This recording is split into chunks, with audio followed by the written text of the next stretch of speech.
اعوذ باللہ من الشیطان الرجیم بسم اللہ الرحمن الرحیم رب اشرح لی صدری ویسر لی امری واحلل عقدۃ من لسانی یفقہوا قولی ربی زدنی علما اللہم فقہنا فی الدین آمین یا رب العالمین۔ السلام علیکم ورحمۃ اللہ وبرکاتہ۔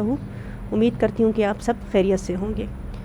آج میرے دل نے کہا کہ میں آپ کے ساتھ قرآن کی سورہ نساء کی آیت شیئر کروں۔ قرآن پاک، قرآن کلام جو ہمارے رب کریم کا کلام ہے، جو بہت بابرکت ہے، ہدایت اور شفا ہے ان کے لیے جو ایمان لائے ان پر۔ یہ ہماری وہ اہم کتاب ہے، اس کو چھوڑ کر ہم ہر کتاب پڑھتے ہیں لیکن ہم قرآن کریم کو اہمیت نہیں دیتے۔ عربی میں پڑھنا بے شک اس کا بہت ہی اس کا اجر ہے، ثواب ہے، لیکن اس کو سمجھ کر پڑھنا یہ ہماری زندگیوں کو آسان بنا دیتا ہے۔ ہماری زندگیوں میں بہت ساری چیزیں ایسی چل رہی ہوتی ہیں جن کی ہمیں خود بھی سمجھ نہیں آ رہی ہوتی، تو اگر ہم جب قرآن سے جڑ جاتے ہیں تو قرآن ہمیں بہت ساری چیزوں کو ہمارے لیے آسان کر دیتا ہے، ہماری سمجھ کو بڑھاتا ہے، ہماری عقل کو وسیع کرتا ہے، ہمارے علم میں اضافہ کرتا ہے، اور اس کے بعد ہمارے عمل میں وہ چیز آ جاتی ہے۔ جب عمل میں آتی ہے تو بہت ساری چیزیں ہماری تابع ہو جاتی ہیں اور بہت سارے کام ہمارے آسان ہو جاتے ہیں۔ تو یہ قرآن یہ بیمار لوگوں کے لیے شفا ہے۔ یہ اس لحاظ سے شفا نہیں کہ آپ جسمانی بیمار ہیں اور آپ اس کو ایز اے شفا لے رہے ہیں، نہیں، وہ بھی شفا ہے، لیکن جب آپ اسے روحانی طور پر آپ بیمار ہیں، بہت ساری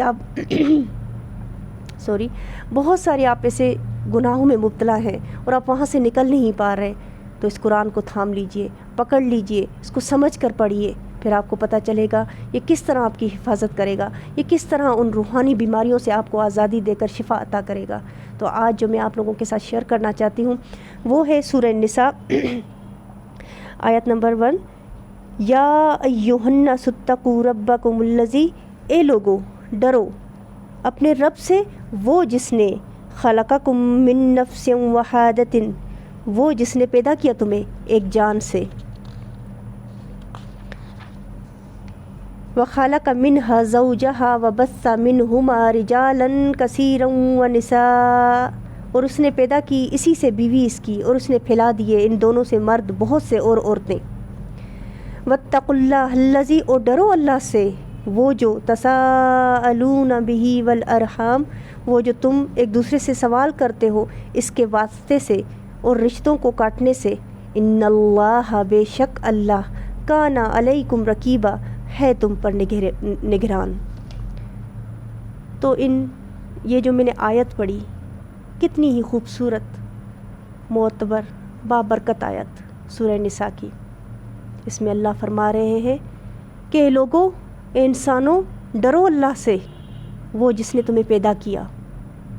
ہم سب جانتے ہیں ہمارے تخلیق، ہمارے پیدا کرنے والی ذات وہ رب کریم کی ہے، جو واحد ہے، یکتا ہے، اس کا کوئی ثانی نہیں، اس کا کوئی ہمسر نہیں، وہ ہمیشہ سے ہے، ہمیشہ رہے گی۔ اس نے ہمیں پیدا کیا، انسان سے انسان پیدا کیا، یعنی ایک مرد عورت سے بہت ساری عورتیں، بہت سارے مرد پیدا کیے۔ تو وہ ایک دوسرے سے سوال کرتے ہیں رشتہ داریاں کاٹنے سے۔ تو اس سے پتہ چلتا ہے کہ اللہ پاک بالکل پسند نہیں فرماتے کہ جب ہم رشتے کاٹ دیتے ہیں، ہم اپنے رشتہ داروں سے تعلق ختم کر دیتے ہیں، ہم رشتہ داروں سے تعلق ختم کر دیتے ہیں اور بہت ساری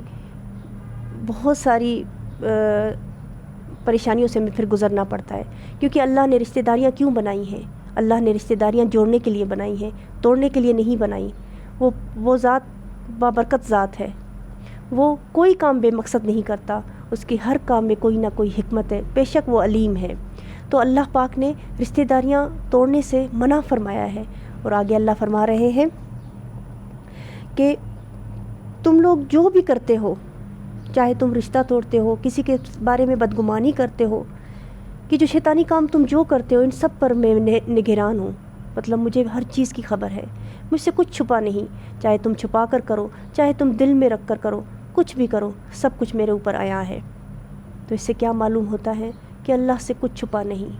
وہ اللہ کی ذات جس نے ہمیں پیدا کیا، جس نے ہمیں اتنی ساری نعمتیں عطا کی، وہ نہیں چاہتا کہ ہم اپنے رشتہ داروں سے تعلق ختم کریں، ہم اپنے رشتہ داروں سے تعلق توڑ دیں. ان سب کا حساب ہونا ہے. بہت سخت اس کی پکڑ ہے. اللہ کی پکڑ بہت سخت ہے. میرے پیارے دوستوں، میری پیاری بہنوں، میرے پیارے بھائیوں، میرے پیارے بچوں، میں آپ لوگوں کو ایک ہی مشورہ دوں گی کہ اللہ کے فرما بردار بننے کے لیے اللہ کے احکامات پر عمل کرنا ضروری ہے. لازمی ہے اس رب کے سامنے ہم عاجز ہو جائیں. بے شک ہم ہیں عاجز، لیکن ہم سمجھتے نہیں اس کو. اللہ کے لیے عاجز ہونے کے لیے شکر گزار بندہ ہونا لازمی ہے. آج کا میرا اتنا ہی ٹاپک تھا، اتنی ہی بات ہی. میں امید کرتی ہوں کہ آپ سب کو میری بات سمجھ آ رہی ہوگی، اور آپ لوگوں سے ایک گزارش ہے کہ اگر میری بات سمجھ آئے، اچھی لگے، تو ضرور اسے شیئر کریں، لائک کریں اور سبسکرائب کریں، تاکہ میں اس کام کو صدقہ جاریہ کے طور پر آگے بڑھاتی رہوں. آپ سب کے تعاون کا مجھے آپ کے سب کے تعاون کی ضرورت ہے. شکریہ. السلام علیکم ورحمۃ اللہ وبرکاتہ.